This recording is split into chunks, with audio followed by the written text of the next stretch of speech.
Saya juga ada kisah, ini kisah yang terakhir lah. Kisah bagaimana seorang anak yang menyakiti hati ibu dan ayah. Selepas dah kahwin, si suami ni, si lelaki ni, dia ikutlah isteri. Lepas tu, dia terlalu sayangkan isteri. Ini cerita ibu ni, seorang wanita ni. Dia terlalu sayangkan isteri ni. Ikut semua apa yang isteri nak. Ikut semua. Sampai si ibu ni cerita situasi-situasi yang saya kira takkanlah sampai hati, puan. Ya ustazah, dah berapa tahun anak saya tak balik. Mula-mula hubungi lagi, sekarang langsung dah tak hubungi saya. Dulu bagi belanja, sekarang langsung tak bagi belanja. Saya ni macam tak muncul dah, macam tak wujud dah. Soalnya macam saya dah tak ada anak dah. Bila saya nak pergi, anak saya boleh marah, boleh bagi warning ustazah. Sampai tahap ni, kita pun tak boleh faham, nak fikir bukan-bukan pun tak boleh juga, tak ada bukti. Kenapa sampai ada seorang anak, ustazah, anak lelaki ni antara anak yang paling saya manjakan. Sekarang apa perasaan makcik? Saya memang jauh hati, saya memang sakit sangat, saya memang sedih. Tapi ustazah, sehinggalah berlaku penyakit misteri. Penyakit yang sampai anak lelaki dia ni habis cara dah berubat. Berubat syifa, berubat hospital, buat semua kata tak tahu sakit apa. Sakit sampai dia tak boleh pergi kerja, sakit yang dia tak boleh nak buat apa, hidupnya macam orang gila. Ya, macam orang gila. Subhanallah, sampailah menantu perempuan. Sampai menantu perempuan datang merayu-rayu, meminta maaf dan minta saya maafkan.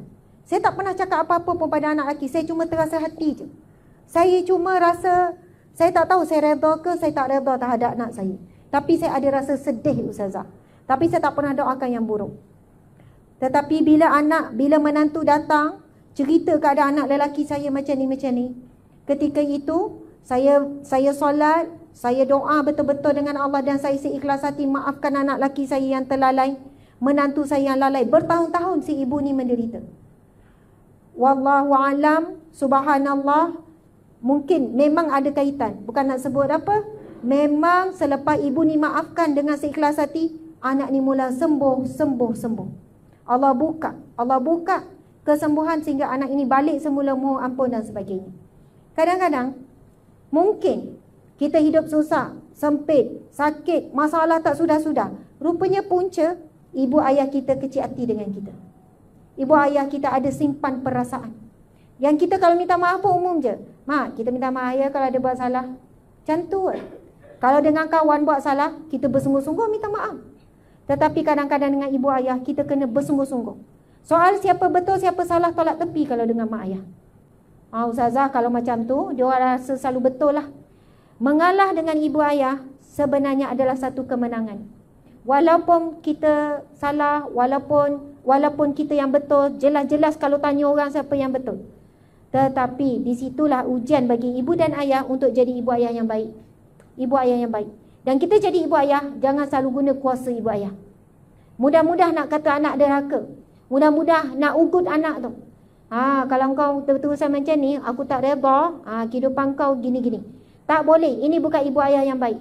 Dan doa yang buruk, na'udzubillahi min zalik, takut dimakbulkan Allah, tetapi biasanya doa keburukan Allah tidak angkat. Subhanallah, alhamdulillah. Jadi mudah-mudahan sedikit perkongsian sekarang dah pukul 12.17. Dah lebih 20 minit dah. Kita mungkin nak buka sikit. Ada yang nak tanya soalan tak? Mungkin 2 soalan. Silakan. Subhanallah. Ramai. Di TikTok lebih kurang 2,700 dengan 1.2 4,000 yang hadir lebih kurang. Betul, lebih kurang 4,000 yang hadir sama-sama. Masya Allah, Allahu Akbar. Okey, sila nak tanya soalan. Okey, sila puan. Assalamualaikum. Waalaikumsalam. Okey, sekiranya kita dah kahwin, Ya. perempuan dah kahwin, tanggungjawab kita kepada ibu ayah selepas kita kahwin macam mana? Sekiranya dia sakit ke, tapi suami tak benarkan. Okey. Apa hukumnya? Baik. Bagus sangat soalan. Bagi tepukan pada saudari kita. Dan kita bagi juga hadiah nanti cinta syurga. Ada nanti bawa cinta syurga tu satu pada saya. Masya Allah. Okey. Itu bunyi loceng. Waktu rehat dah habis kan? Muzik pula tu. Macam suruh tidur kan? Masya Allah. Okey, tuan-puan sekalian. sebenarnya tanggungjawab menjaga ibu ayah daripada anak perempuan tidak pernah putus dan berhenti walaupun dah kahwin. Anak perempuan, saya tak jawab anak lelaki ya.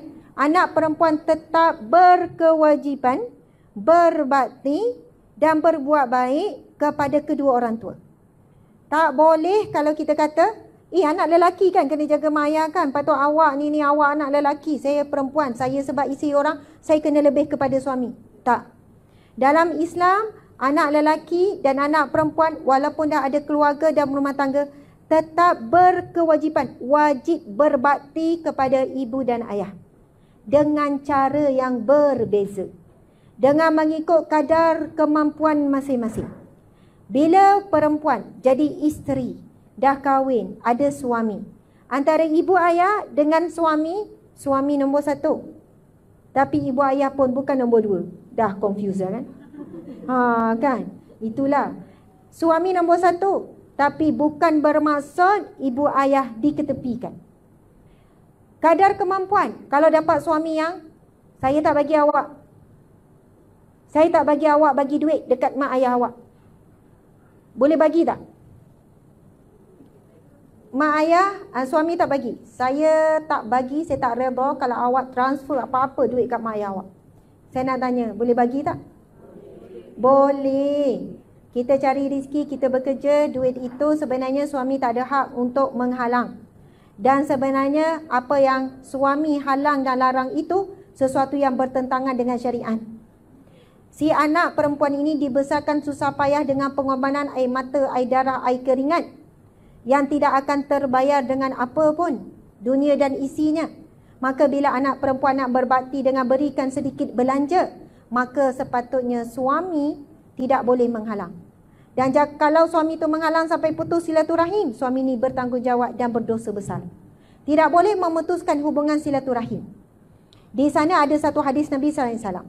Allah berputus dengan orang yang berputus. Maksudnya Allah berputus hubungan. Allah akan menelantarkan.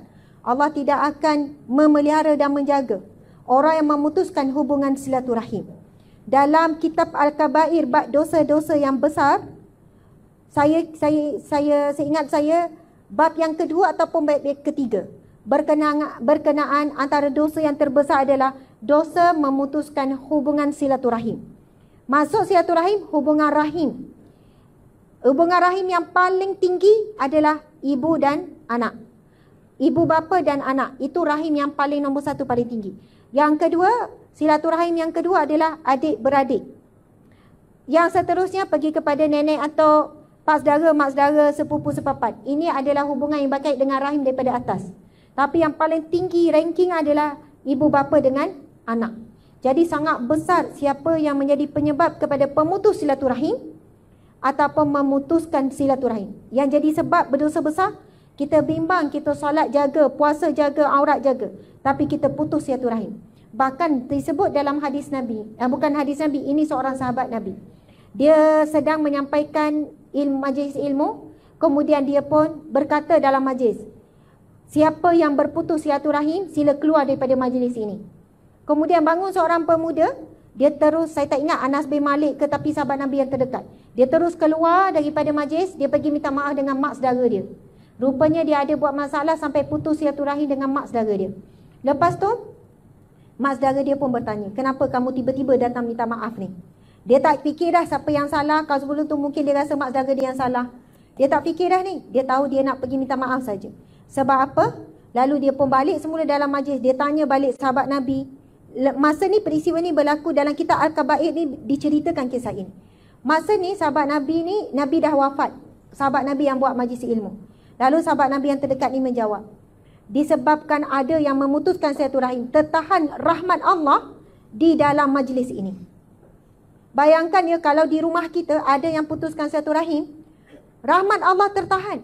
Patutnya kita dapat bahagia, tenang, rezeki yang murah, anak-anak okey, tapi sebab rahmat Allah tertahan kerana ada yang memutuskan silaturahim. Jadi, kalau kita tetap menghubungkan silaturahim walaupun senyap-senyap, dalam keadaan suami tak suka, boleh jadi sebab suami ada masalah dengan mak mertua, mak ayah kita ke contoh kan. Sebabkan itu dia jadi tak suka, maka kita tetap hubungkan. Sebenarnya kita mengurangkan dosa suami tu. Suami itu berdosa bila melakukan sesuatu boleh memutuskan silaturahim. Bahkan ada perbincangan, boleh rujuk Jabatan Mufti Wilayah Persekutuan. Apakah hukum isteri tetap balik ke rumah mak ayah dalam keadaan suami tidak izinkan? Sekiranya balik kerana keperluan, mak sakit, ayah sakit, perlu bawa pergi klinik tapi tak ada orang bawa melainkan kita. Mak ayah dah tenat, ada keperluan, bukan suka-suka ni, dan suami tak izinkan, maka situasi begini dibenarkan balik walaupun suami tak izin. Yang berdosa bukan isteri, suami yang berdosa. Sepatutnya suami bila tahu mak ayah dah sakit, tenat, memerlukan pertolongan, maka suami yang bawa isteri balik, bukan suami yang halang. Sebab itu tetap berkewajipan berbakti pada ibu ayah walaupun kita sebagai anak perempuan. Okey, tu ada angkat tu tangan. Nak tanya? Oh tak, stretching ya, stretching. Okey. Last, lepas tu kita berhenti. Ke tak ada dah? Okey. Okey, silakan puan.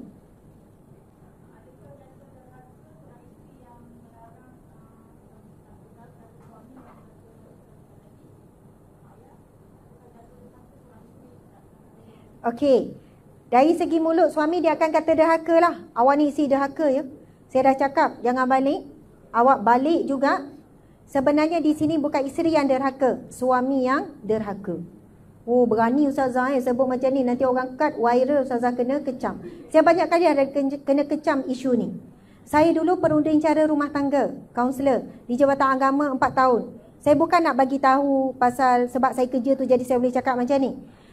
Saya bekerja di satu situasi kedudukan yang mana bila klien datang cerita masalah-masalah macam ni, saya tak boleh jawab dindong. Maksudnya jawab yang tak pasti. Saya tak boleh kata, saya tak tahulah puan boleh bawa balik ke tak. Macam mana ni ustazah? Saya boleh tak balik ni? Mak saya tenat ni, mak saya minta saya balik tapi suami saya tak bagi. Saya tak tahulah. Tak boleh. Kita kena bantu beri jawapan. Dan bila saya nak beri jawapan, saya kena merujuk fatwa, merujuk nas-nas, merujuk kepada hukum hakam. Sebab kita ada tempat rujukan. Saya akan jawab dengan tenang, dengan yakin, puan boleh balik. Habis tu saya isi derhaka? Tak. Suami tu berdosa sebenarnya menghalang puan. Tanggungjawab sebagai suami adalah menghubungkan silaturahim isteri dengan keluarganya. Dia tidak boleh memutuskan hubungan. Jadi, sebab itu pernah Sayyidina Umar ditanya. Bila ada seorang ayah, dia mengadu tentang perihal anak derhaka. Sayyidina Umar pun panggil anak lelaki tu. Lalu anak lelaki ni kata, adakah wujud bapa yang derhaka? Lalu Sayyidina Umar menjawab, ya. Sekiranya seorang ibu bapa tidak berikan pendidikan yang baik, tak beri nama yang baik, dan bapa kamu tak beri kamu ibu yang baik. Maksudnya suami ni tak didik isteri. Jadi isteri ni perangai yang buruk, akhlak buruk, mungkin tak taat pada Allah, jadi anak ni terpengaruh dengan ibu. Lalu Sayyidina Umar, budak lelaki ni pun jawab, wahai Sayyidina Umar, sesungguhnya apa yang kamu sebutkan semua itu ada pada ayahku. Lalu Sayyidina Umar kata apa? Wahai ayah, maksudnya lelaki yang mengadu ni, sebelum anak kamu derhaka, kamu dulu derhaka. Sebab itu dalam mahkamah bukan hanya ada isteri yang nusyus, suami nusyus pun ada. Kes-kes saya dulu bila ada cerita suami yang datang, Ustazah, isteri saya nusyus, bla bla bla bla bla, dia bagi tahu. Saya kata okey encik, untuk jatuhkan isteri encik nusyus iaitu derhaka atau tidak, bukan encik yang tentukan, bukan saya yang tentukan, mahkamah yang tentukan. Saya sarankan encik bawa ke mahkamah. Lalu dia confident sangat rasa isteri dia nusyus, dia pun pergilah ke mahkamah. Bila dibicarakan, terus teranglah isteri cerita situasi kenapa dia langgar perintah suami sekian-sekian. Akhirnya yang nusyus bukan isteri, suami yang nusyus. Sebab itu dalam Al-Quran memang disebutkan tentang nusyus dari pihak suami, nusyus di pihak isteri. Jadi berhati-hati. Sebab itu yang menjatuhkan hukum anak derhaka, ibu bapa derhaka, isteri derhaka, neraka ataupun neraka syurga Allah saja. Tapi bab-bab hukum hakam ini sebaiknya bukan manusia yang jatuhkan hukum. Dan kalau kita yang dijatuhkan hukum oleh suami, janganlah terlalu personal, bukan personal. Jangan terlalu simpan dalam kepala sampai datang kerja, aku isi derhaka, aku isi derhaka, aku isi derhaka. Memang neraka lah tempat aku isi derhaka. Faham kan? Sebab suami dah sebut macam tu terus. Dahlah kita diuji dengan ujian yang berat. Lepas tu kita mental torture diri sendiri. Lepas tu kita panggil apa? Kita panggil ni blame diri sendiri. Maka janganlah kita menghukum diri kita sedangkan Allah tidak menghukum diri kita sampai sebegitu. Jadi subhanallah, saya bukan nak ajar supaya lawan perintah suami ni. Nampak situasi apa tu kan? Situasi yang genting, mak ayah. Dan melibatkan mak ayah, bukan kawan-kawan ni. Tapi kalaulah suami tak bagi balik sebab nak berbuka. Saya nak berbuka dengan mak ayah. Awak tak bagi. Ustaz Asma kata abang yang derhaka. Oh.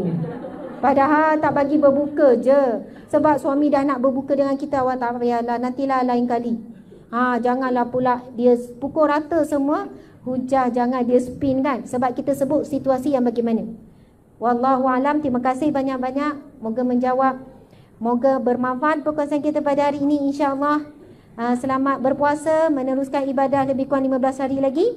Dan selamat menyambut Aidil Fitri, insya-Allah. Semoga semua dimurahkan rezeki yang barakah melimpah ruah, diberikan pasangan yang soleh dan soleha, zuriat keturunan penyejuk hati, penyejuk mata, dan Allah berikan kesihatan dan husnul khatimah, dan sekeluarga berada di syurga. Amin ya rabbal alamin.